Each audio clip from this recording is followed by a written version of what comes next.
ಇಬ್ಬರು ಮಕ್ಕಳು ಇದ್ರು ಅಂದರೆ ಮೊದಲನೇ ಮಗು ಬೈ ಎನಿ ಚಾನ್ಸ್ 3 ವರ್ಷ ದೊಡ್ಡದಾಗಿತ್ತು ಅಂದರೆ ಅದಕ್ಕೆ ಗೌರ್ಮೆಂಟ್ ಹೇಳಿರೋದು ಕೂಡ 3 ವರ್ಷದವರೆಗೂ ಒಂದು ಮಗುಗೂ ಇನ್ನೊಂದು ಮಗುಗೂ ಮಿನಿಮಮ್ ಗ್ಯಾಪ್ ಇರಬೇಕು ಅಂತ. ಇನ್ ಕೇಸ್ 3 ವರ್ಷ ಇತ್ತು ಅಂದರೂ ಆ ಮಗು ನೀವು ಕನ್ಸೀವ್ ಆಗಿದ್ದೀರಾ ಇನ್ನೊಂದು ಮಗುಗೆ ಅಂತ ಗೊತ್ತಾಗಿದ ತಕ್ಷಣವೇ you start telling the baby, ಹೊಟ್ಟೆನ ಇಟ್ಕೊಂಡು ಮುದ್ದು ಮಾಡಿಸ್ಕೊಂಡು, ನೋಡು ಈ ಹೊಟ್ಟೆಯಲ್ಲಿ ಇನ್ನೊಂದು ಪಾಪು ಬರ್ತಾ ಇದೆ, ನಿನಗೆ ಆಟ ಆಡ್ಕೊಳ್ಳೋದಕ್ಕೆ, ನಿನ್ನ ಜೊತೆನೇ ಇರೋದಕ್ಕೆ, ನಿನಗೆ ಯಾವಾಗೂ ಸಪೋರ್ಟಿವ್ ಆಗಿರೋದಕ್ಕೆ ಅಂತ ಇನ್ನೊಬ್ಬರು ಪರ್ಸನ್ ನಿನಗೆ ಬರ್ತಾ ಇದ್ದಾರೆ ನಮ್ಮ ಫ್ಯಾಮಿಲಿಗೆ ಸಪೋರ್ಟ್ ಆಗೋದಕ್ಕೆ ಬರ್ತಾ ಇದ್ದಾರೆ. ನಾವು ಇಬ್ಬರು 3 ಜನ ಇದ್ದರೆ we want be having strong bond. ಅದನ್ನು ನಮ್ಮ ಬಾಂಡಿಂಗ್ನ ಇನ್ನೂ ಸ್ಟ್ರಾಂಗ್ ಮಾಡೋದಕ್ಕೆ, ಇನ್ನೂ ಲವ್ ಹೆಚ್ಚು ಮಾಡೋದಕ್ಕೆ, ಇನ್ನು ಶೇರಿಂಗ್ ಹೆಚ್ಚು ಮಾಡೋದಕ್ಕೆ ಅಂತಲೇ ನಮ್ಮ ಫ್ಯಾಮಿಲಿಗೆ ಇನ್ನೂ ಒಂದು ಪಾಪು ಬರ್ತಾ ಇದೆ. Let us all welcome that baby ಅಂತ first day the moment when you get to know you are pregnant or you are planning for a baby ಅಂತ ಅನ್ನೋವಾಗಲೇ ದಯವಿಟ್ಟು ಈ ಒಂದು ಮಾತನ್ನು ನಿಮ್ಮ ಮಗುಗೆ ಪದೇ ಪದೇ ದಿನಾನೂ ಹೇಳ್ತಾ ಬನ್ನಿ. ಸೊ ದ್ಯಾಟ್ ಅದಕ್ಕೆ ರಿಜಿಸ್ಟರ್ ಆಗುತ್ತೆ. Somebody is coming into our life, somebody is we are becoming a stronger, we are becoming a happier family ಅನ್ನೋದು ಆಗುತ್ತೆ.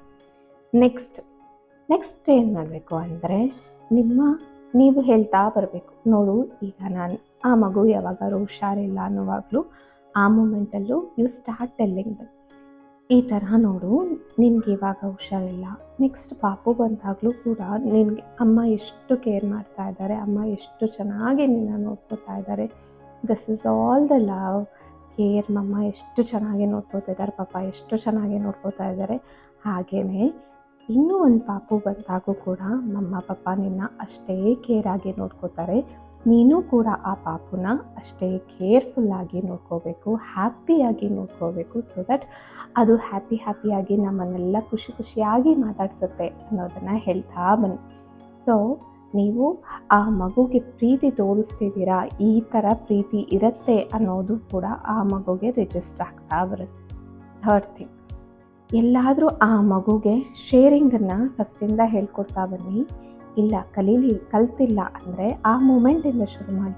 ಸರಿ, ಇದು ನೀನು ಎಲ್ಲರೂ ಶೇರ್ ಮಾಡ್ಕೊಂಡು ತಿನ್ನೋಣ, ಈ ಕೆಲಸನ ನೀನು ಸ್ವಲ್ಪ ಮಾಡು, ನಾನು ಸ್ವಲ್ಪ ಮಾಡ್ತಾ ಇದ್ದೀನಿ, ಕೆನ್ ಯು ಪ್ಲೀಸ್ ಹೆಲ್ಪ್, ನನಗೆ ಸ್ವಲ್ಪ ಹೆಲ್ಪ್ ಮಾಡ್ತೀಯಾ, ನನಗೆ ಸ್ವಲ್ಪ ಶೇರ್ ಮಾಡ್ಕೊಳ್ಳೋಣ ಸ್ವಲ್ಪ ವರ್ಕ್ನ ಅಂತ ಹೇಳ್ತಾ ಬನ್ನಿ. ಸೊ ದಟ್ ಆ ಮಗು ನಗುತ್ತಾ ನೀವು ಹೇಳ್ತಾ ಬಂದರೆ ಖಂಡಿತವಾಗೂ ಕಲ್ತ್ಕೊಳ್ಳುತ್ತೆ.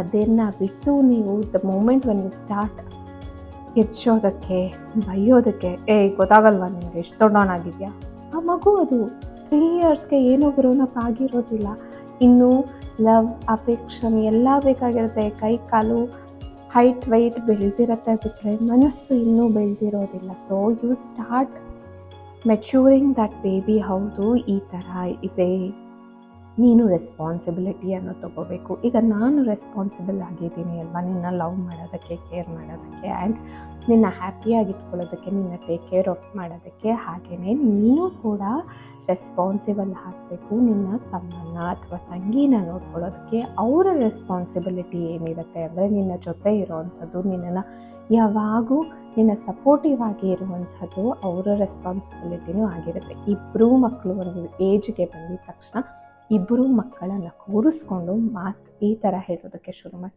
ನೀವಿಬ್ಬರೂ ಕೂಡ ಯಾವಾಗೂ ಒಂದೇ ಟೀಮ್, ಒಂದೇ ಥರ ಇರಬೇಕು, ಒಂದೇ ಥರನೇ ಬೆಳಿಬೇಕು, ಸ್ಟ್ರಾಂಗ್ ಆಗಿ ಇರಬೇಕು ರಿಲೇಷನ್ಸ್ನ ಅನ್ನೋದನ್ನು ಹೇಳ್ತಾ ಬನ್ನಿ. ಇಬ್ಬರು ಮಕ್ಕಳು ಇದ್ರು ಅಂದರೆ ಮೊದಲನೇ ಮಗು ಬೈ ಎನಿ ಚಾನ್ಸ್ 3 ವರ್ಷ ದೊಡ್ಡದಾಗಿತ್ತು ಅಂದರೆ ಅದಕ್ಕೆ ಗೌರ್ಮೆಂಟ್ ಹೇಳಿರೋದು ಕೂಡ 3 ವರ್ಷದವರೆಗೂ ಒಂದು ಮಗುಗೂ ಇನ್ನೊಂದು ಮಗುಗೂ ಮಿನಿಮಮ್ ಗ್ಯಾಪ್ ಇರಬೇಕು ಅಂತ. ಇನ್ ಕೇಸ್ 3 ವರ್ಷ ಇತ್ತು ಅಂದರೂ ಆ ಮಗು ನೀವು ಕನ್ಸೀವ್ ಆಗಿದ್ದೀರಾ ಇನ್ನೊಂದು ಮಗುಗೆ ಅಂತ ಗೊತ್ತಾಗಿದ ತಕ್ಷಣವೇ you start telling the baby, ಹೊಟ್ಟೆನ ಇಟ್ಕೊಂಡು ಮುದ್ದು ಮಾಡಿಸ್ಕೊಂಡು, ನೋಡು ಈ ಹೊಟ್ಟೆಯಲ್ಲಿ ಇನ್ನೊಂದು ಪಾಪು ಬರ್ತಾ ಇದೆ, ನಿನಗೆ ಆಟ ಆಡ್ಕೊಳ್ಳೋದಕ್ಕೆ, ನಿನ್ನ ಜೊತೆನೇ ಇರೋದಕ್ಕೆ, ನಿನಗೆ ಯಾವಾಗೂ ಸಪೋರ್ಟಿವ್ ಆಗಿರೋದಕ್ಕೆ ಅಂತ ಇನ್ನೊಬ್ಬರು ಪರ್ಸನ್ ನಿನಗೆ ಬರ್ತಾ ಇದ್ದಾರೆ. ನಮ್ಮ ಫ್ಯಾಮಿಲಿಗೆ ಸಪೋರ್ಟ್ ಆಗೋದಕ್ಕೆ ಬರ್ತಾ ಇದ್ದಾರೆ. ನಾವು ಇಬ್ಬರು 3 ಜನ ಇದ್ದರೆ we want be having strong bond. ಅದನ್ನು ನಮ್ಮ ಬಾಂಡಿಂಗ್ನ ಇನ್ನೂ ಸ್ಟ್ರಾಂಗ್ ಮಾಡೋದಕ್ಕೆ, ಇನ್ನೂ ಲವ್ ಹೆಚ್ಚು ಮಾಡೋದಕ್ಕೆ, ಇನ್ನು ಶೇರಿಂಗ್ ಹೆಚ್ಚು ಮಾಡೋದಕ್ಕೆ ಅಂತಲೇ ನಮ್ಮ ಫ್ಯಾಮಿಲಿಗೆ ಇನ್ನೂ ಒಂದು ಪಾಪು ಬರ್ತಾ ಇದೆ. Let us all welcome that baby ಅಂತ first day the moment when you get to know you are pregnant or you are planning for a baby ಅಂತ ಅನ್ನೋವಾಗಲೇ ದಯವಿಟ್ಟು ಈ ಒಂದು ಮಾತನ್ನು ನಿಮ್ಮ ಮಗುಗೆ ಪದೇ ಪದೇ ದಿನಾನೂ ಹೇಳ್ತಾ ಬನ್ನಿ. ಸೊ ದ್ಯಾಟ್ ಅದಕ್ಕೆ ರಿಜಿಸ್ಟ್ ಆಗುತ್ತೆ. Oh somebody is coming into our life, somebody is we are becoming a stronger, we are becoming a happier family ಅನ್ನೋದು ಆಗುತ್ತೆ. ನೆಕ್ಸ್ಟ್ ಏನು ಮಾಡಬೇಕು ಅಂದರೆ ನೀವು ಹೇಳ್ತಾ ಬರಬೇಕು, ನೋಡು ಈಗ ನಾನು ಆ ಮಗು ಯಾವಾಗಾರು ಹುಷಾರಿಲ್ಲ ಅನ್ನೋವಾಗಲೂ ಆ ಮೂಮೆಂಟಲ್ಲೂ ಯು ಸ್ಟಾರ್ಟ್ ಟೆಲ್ಲಿಂಗ್ ದಮ್, ಈ ಥರ ನೋಡು ನಿನಗೆ ಇವಾಗ ಹುಷಾರಿಲ್ಲ, ನೆಕ್ಸ್ಟ್ ಪಾಪು ಬಂದಾಗಲೂ ಕೂಡ ನಿನಗೆ ಅಮ್ಮ ಎಷ್ಟು ಕೇರ್ ಮಾಡ್ತಾ ಇದ್ದಾರೆ, ಅಮ್ಮ ಎಷ್ಟು ಚೆನ್ನಾಗಿ ನಿನ್ನ ನೋಡ್ಕೋತಾ ಇದ್ದಾರೆ, this is all the love care, ಮಮ್ಮ ಎಷ್ಟು ಚೆನ್ನಾಗಿ ನೋಡ್ಕೋತಾ ಇದ್ದಾರೆ, ಪಾಪ ಎಷ್ಟು ಚೆನ್ನಾಗಿ ನೋಡ್ಕೋತಾ ಇದ್ದಾರೆ. ಹಾಗೆಯೇ ಇನ್ನೂ ಒಂದು ಪಾಪು ಬಂದಾಗೂ ಕೂಡ ಮಮ್ಮ ಪಾಪ ನಿನ್ನ ಅಷ್ಟೇ ಕೇರಾಗಿ ನೋಡ್ಕೋತಾರೆ, ನೀನು ಕೂಡ ಆ ಪಾಪುನ ಅಷ್ಟೇ ಕೇರ್ಫುಲ್ಲಾಗಿ ನೋಡ್ಕೋಬೇಕು, ಹ್ಯಾಪಿಯಾಗಿ ನೋಡ್ಕೋಬೇಕು. ಸೊ ದಟ್ ಅದು ಹ್ಯಾಪಿಯಾಗಿ ನಮ್ಮನ್ನೆಲ್ಲ ಖುಷಿಯಾಗಿ ಮಾತಾಡ್ಸುತ್ತೆ ಅನ್ನೋದನ್ನು ಹೇಳ್ತಾ ಬನ್ನಿ. ಸೊ ನೀವು ಆ ಮಗುಗೆ ಪ್ರೀತಿ ತೋರಿಸ್ತಿದ್ದೀರಾ, ಈ ಥರ ಪ್ರೀತಿ ಇರುತ್ತೆ ಅನ್ನೋದು ಕೂಡ ಆ ಮಗುಗೆ ರಿಜಿಸ್ಟರ್ ಆಗ್ತಾ ಬರುತ್ತೆ. ಥರ್ಡ್ ಥಿಂಗ್, ಎಲ್ಲಾದರೂ ಆ ಮಗುಗೆ ಶೇರಿಂಗನ್ನು ಫಸ್ಟಿಂದ ಹೇಳ್ಕೊಡ್ತಾ ಬನ್ನಿ. ಇಲ್ಲ ಕಲ್ತಿಲ್ಲ ಅಂದರೆ ಆ ಮೂಮೆಂಟಿಂದ ಶುರು ಮಾಡಿ.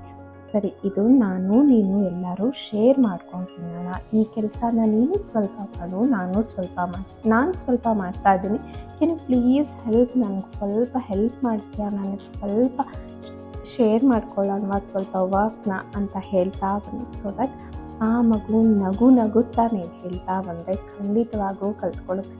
ಅದನ್ನು ಬಿಟ್ಟು ನೀವು the moment when you start ಕಿರ್ಚೋದಕ್ಕೆ, ಬೈಯೋದಕ್ಕೆ, ಗೊತ್ತಾಗಲ್ವಾ ನಿಮಗೆ ಎಷ್ಟು ದೊಡ್ಡವನಾಗಿದೆಯಾ, ಆ ಮಗು ಅದು 3 ಇಯರ್ಸ್ಗೆ ಏನೋ ಗ್ರೋನಪ್ ಆಗಿರೋದಿಲ್ಲ, ಇನ್ನೂ ಲವ್ ಅಫೆಕ್ಷನ್ ಎಲ್ಲ ಬೇಕಾಗಿರುತ್ತೆ, ಕೈ ಕಾಲು ಹೈಟ್ ವೆಯ್ಟ್ ಬೆಳೆದಿರುತ್ತೆ, ಬಿಟ್ಟರೆ ಮನಸ್ಸು ಇನ್ನೂ ಬೆಳೆದಿರೋದಿಲ್ಲ. So you start maturing that baby. ಹೌದು ಈ ಥರ ಇದೆ, ನೀನು ರೆಸ್ಪಾನ್ಸಿಬಿಲಿಟಿಯನ್ನು ತಗೋಬೇಕು. ಈಗ ನಾನು ರೆಸ್ಪಾನ್ಸಿಬಲ್ ಆಗಿದ್ದೀನಿ ಅಲ್ವಾ ನಿನ್ನ ಲವ್ ಮಾಡೋದಕ್ಕೆ, ಕೇರ್ ಮಾಡೋದಕ್ಕೆ ಆ್ಯಂಡ್ ನಿನ್ನ ಹ್ಯಾಪಿಯಾಗಿ ಇಟ್ಕೊಳ್ಳೋದಕ್ಕೆ, ನಿನ್ನ ಟೇಕ್ ಕೇರ್ ಆಫ್ ಮಾಡೋದಕ್ಕೆ. ಹಾಗೆಯೇ ನೀನು ಕೂಡ ರೆಸ್ಪಾನ್ಸಿಬಲ್ ಆಗಬೇಕು ನಿನ್ನ ತಮ್ಮನ ಅಥವಾ ತಂಗಿನ ನೋಡ್ಕೊಳ್ಳೋದಕ್ಕೆ. ಅವರ ರೆಸ್ಪಾನ್ಸಿಬಿಲಿಟಿ ಏನಿರುತ್ತೆ ಅಂದರೆ ನಿನ್ನ ಜೊತೆ ಇರೋವಂಥದ್ದು, ನಿನ್ನನ್ನು ಯಾವಾಗೂ ನಿನ್ನ ಸಪೋರ್ಟಿವ್ ಆಗಿ ಇರುವಂಥದ್ದು ಅವರ ರೆಸ್ಪಾನ್ಸಿಬಿಲಿಟಿನೂ ಆಗಿರುತ್ತೆ. ಇಬ್ಬರೂ ಮಕ್ಕಳು ಒಂದು ಏಜ್ಗೆ ಬಂದಿದ ತಕ್ಷಣ ಇಬ್ಬರೂ ಮಕ್ಕಳನ್ನು ಕೂರಿಸ್ಕೊಂಡು ಈ ಥರ ಹೇಳೋದಕ್ಕೆ ಶುರು ಮಾಡಿ.